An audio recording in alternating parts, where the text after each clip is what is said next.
Hi, I'm Lila Sales, founder of The Book Engineer, and today I'm going to talk to you about comp titles.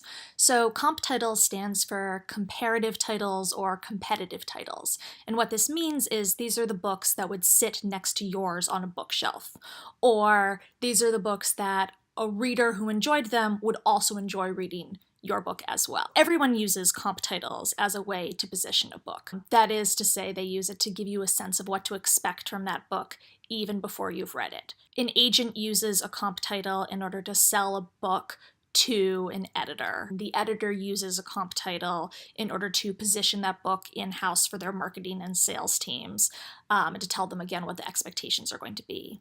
The sales group uses comp titles to sell that book to booksellers and to say, basically, here's how aggressively you should be going after selling this book in your store. And then finally, booksellers are going to use comp titles in order to get that book into readers' hands. So if you ever go into a bookstore and you see a shelf talker that says, this is perfect for fans of Gone Girl, what that is a bookseller using a comp title. So there are a few criteria that you look for when you're selecting comps. First is that you want to make sure that it's the same format and audience. So if you're writing a YA novel, you don't want to use a comp title that's, let's say, a cookbook.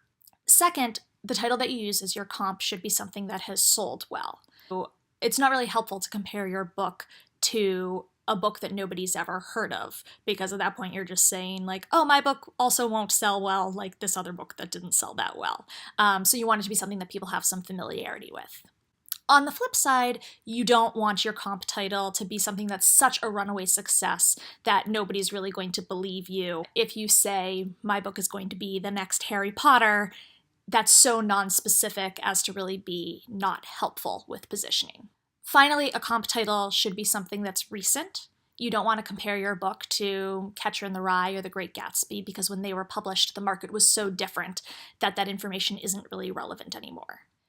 If you can say, this book combines the relatability and power of Jason Reynolds' Ghost with the magic of the Newbery Award-winning The Girl Who Drank the Moon, then at that point you're giving readers comps that really give them a sense of what this book is going to be and what sort of expectations they can have from it and why they'd want to pick it up.